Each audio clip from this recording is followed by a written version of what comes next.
쇼펜하우어 아포리즘. 소유는 만족이 아니라 의무의 시작이다. 내가 그것을 사랑하기 전에 먼저 나 자신에게 물어봐야 한다. 나는 그것을 사랑할 자격이 있는가? 사랑한다는 대답이 그것을 소유할 자격이 될 수 있는가? 먼저 그 질문에 솔직히 대답할 수 있어야 한다.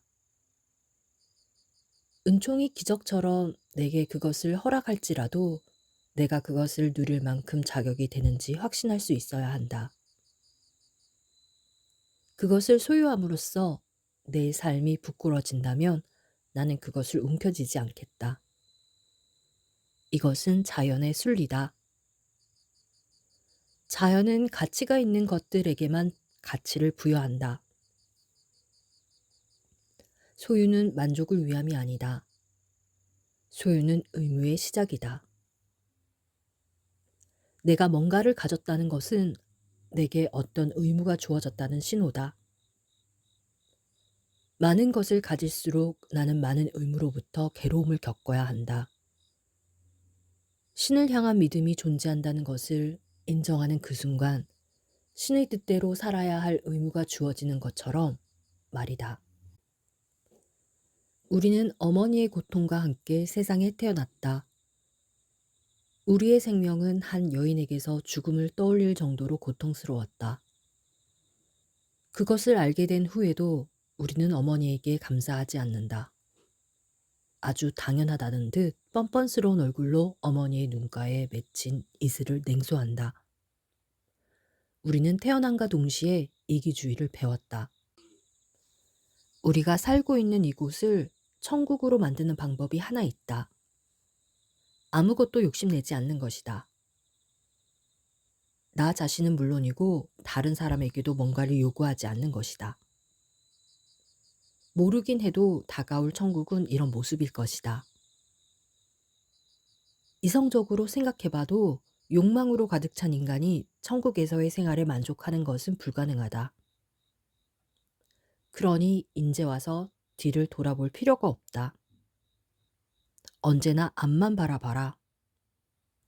언제 닥칠지 모르는 최후의 순간에 육신의 생명을 뛰어넘어 저 높은 곳을 향해 달려가게 된다는 것을 믿어라. 내 뒤에는 그림자뿐이다. 그곳에는 내가 아쉬워해야 할 그 무엇도 없다. 과거의 실패를 기억하는 것과 과거의 실패에 얽매이는 것은 별개의 문제다. 나는 상처를 기억하고 싶다. 하지만 그 상처에 언제까지나 아파하고 싶지는 않다. 한 인간의 영혼이 자기 자신의 실체에 대해 좀 더 객관적인 눈으로 바라보고 싶다는 생각을 하게 되었을 때 그의 영혼은 다음과 같은 성장 과정을 경험하게 된다. 첫째, 세속적인 것들에 불만을 느끼기 시작한다. 자신이 존재하는 이유가 세속적인 욕망이 추구하는 결과물에 한정되어 있다는 것을 생각할 때마다 가슴이 시리고 아프다.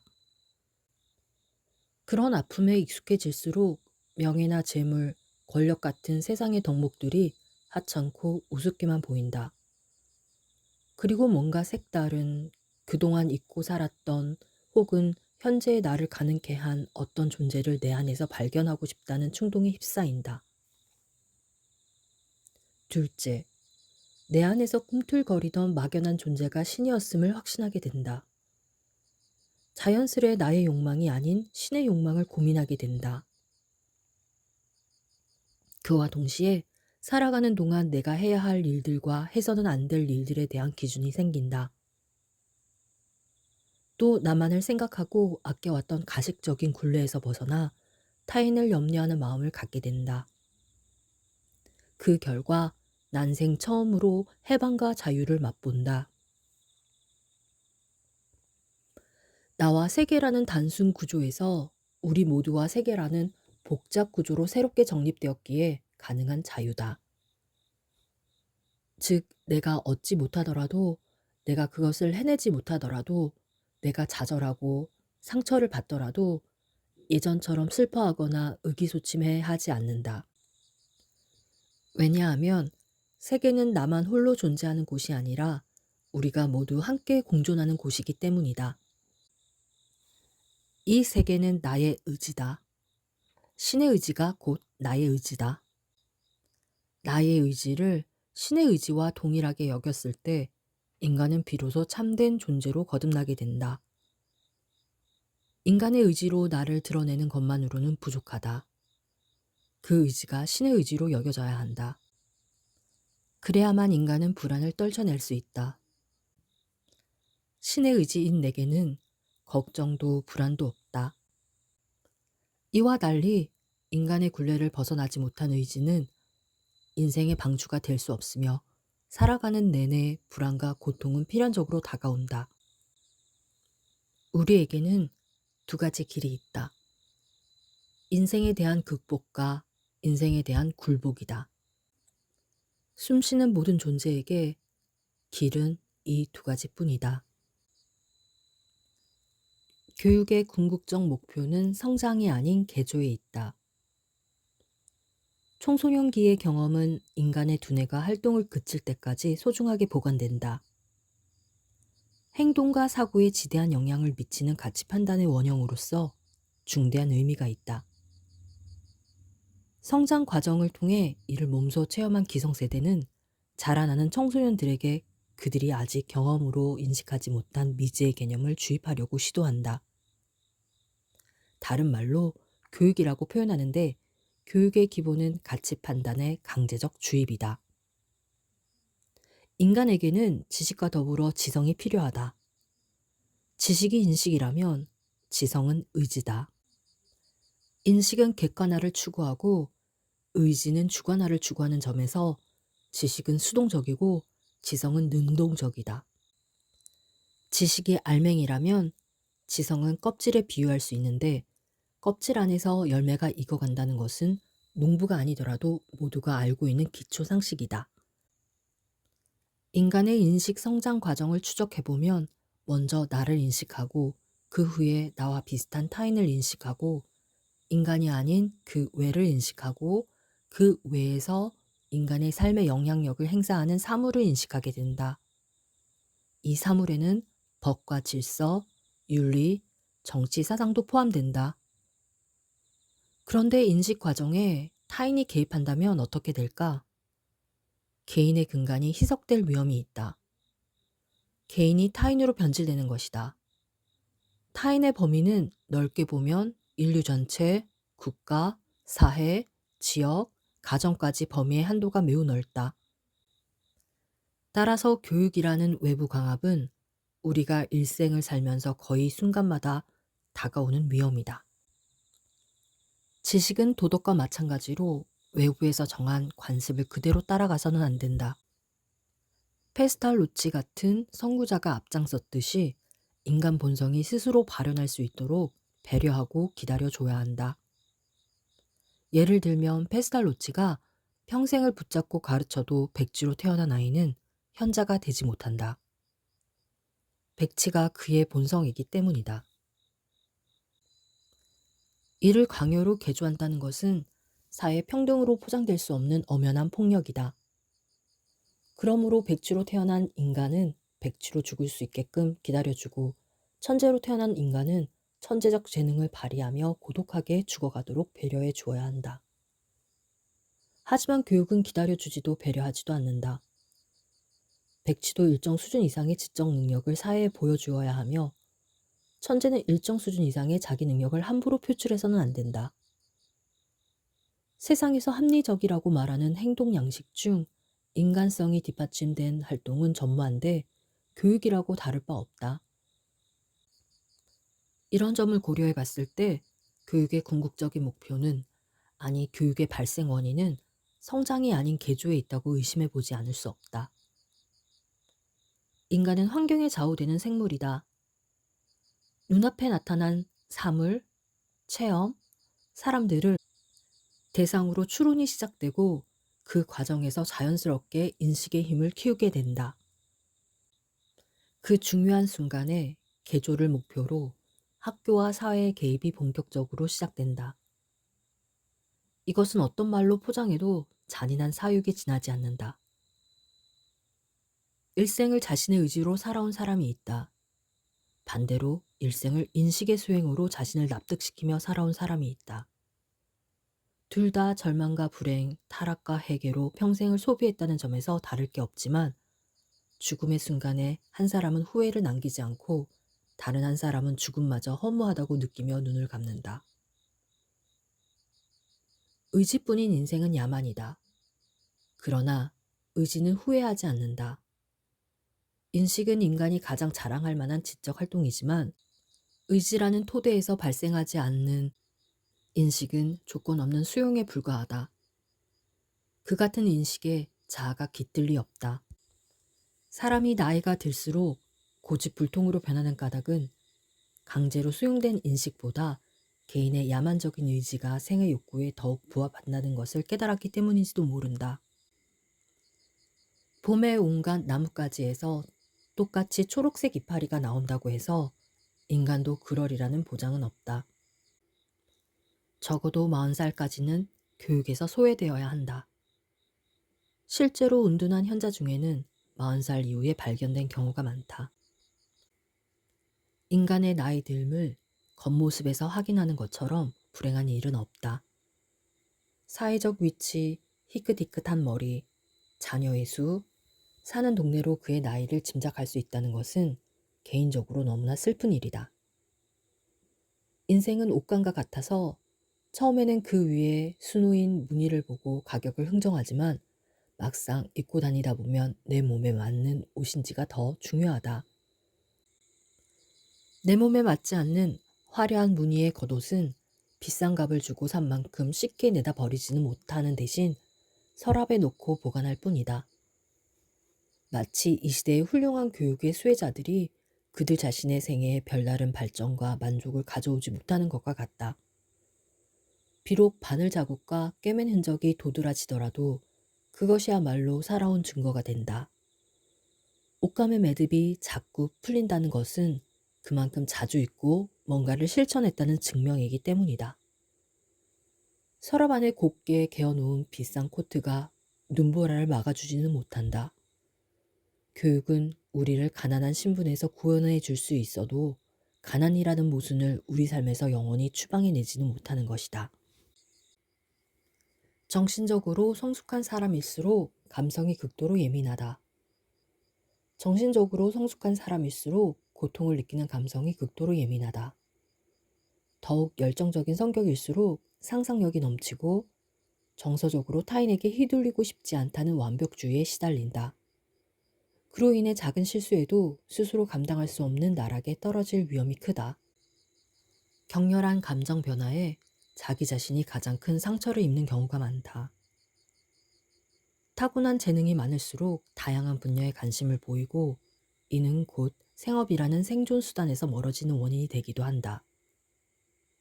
그들은 일반인이 한두 가지에 만족할 때 수백 가지 일을 경험하려 하고 경험한 순간 그 일을 진부하게 여겨 권태에 시달린다.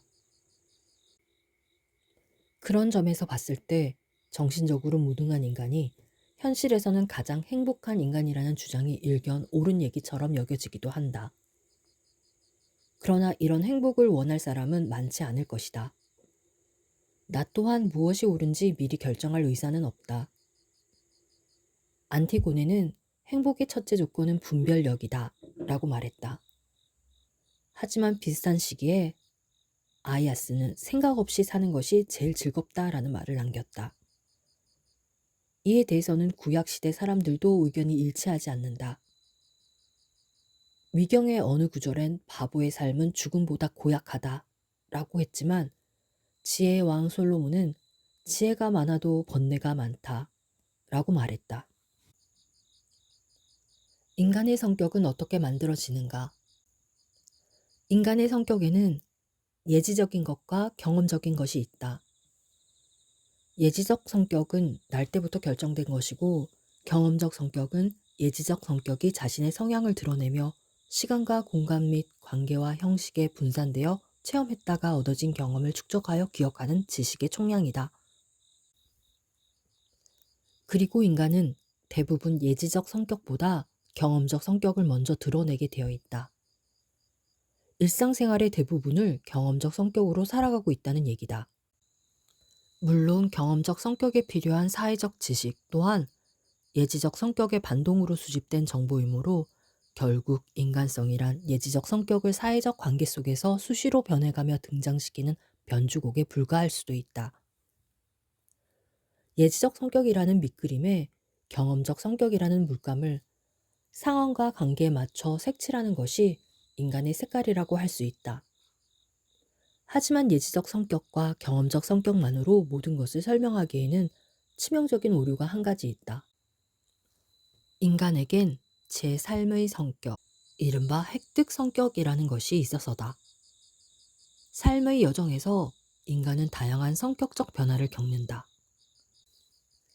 천성을 드러내고 드러낸 천성에 따라 경험되는 지식이 다르기에 인간은 똑같은 상황에서도 개인의 특수성을 확립할 수 있다.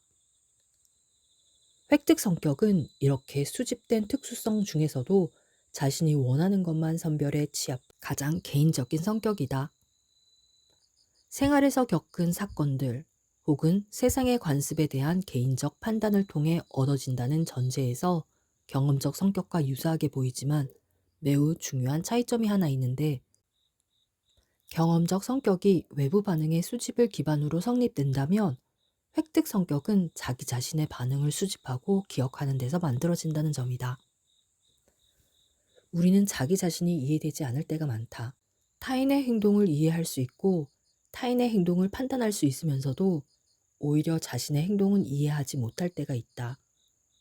어떻게 행동해야 할지를 판단하지 못할 때도 있다. 방황과 실패의 연속이다. 그런데 획득 성격은 방황과 실패 없이는 만들어지지 않는다. 실패를 통해 자기 자신을 제대로 인식하게 되어 자신이 어떤 사람이 되어야 할지를, 앞으로 어떻게 살아가야 하는지를 자기도 모르게 표출하는 것, 그것이 바로 획득 성격이기 때문이다. 따라서 획득 성격의 첫 번째 소학은 자신의 예지적 성격을 파악하는 데서 얻어진다. 예지적 성격으로 경험한 것들을 지식 삼아 세상과 타인이 원하는 나를 인식하고 그 모습이 나 또한 원하는 모습인지를 분석한다. 이 과정에서 방언과 실패는 공식이나 매한가지다. 한 번의 좌절이 하나의 정답으로 기납되고 방황의 끝에서 남들에겐 없는 나만의 소양이 도출된다. 그렇게 능력과 소양을 채워나가다 보면 나의 천부적 성품과 경험된 지식과 한데 어우러져 세상이 바라보는 나의 진짜 모습이 구현되는 것이다. 하고자 하는 것과 할 수 있는 것이 구분되고 의욕과 가능성이 판단된다. 구분과 판단은 세상을 살아가는 나의 성격이다. 인간은 그 자체로 하나의 우주이며 독립된 세계이며 유일한 표상이다. 인간에게는 물질적인 시체뿐 아니라 의지에 해당하는 영혼이 존재한다. 신체로 대변되는 물리적인 삶뿐만 아니라 의지로 촉발되는 영적인 삶도 있다는 것이다.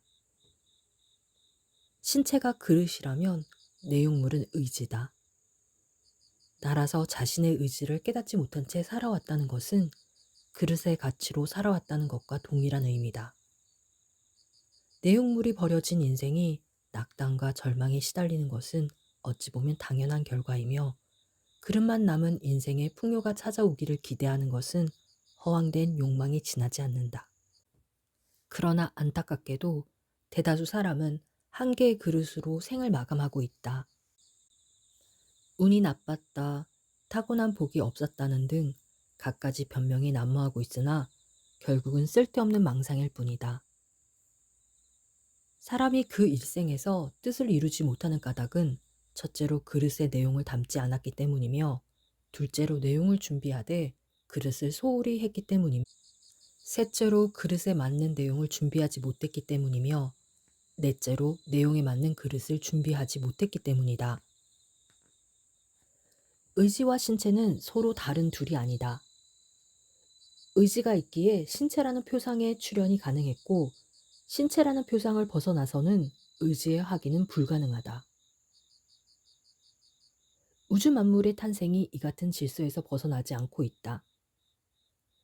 만일 조물주가 존재한다면 그 또한 우리와 같은 질서로 탄생했을 것이라고 믿는다.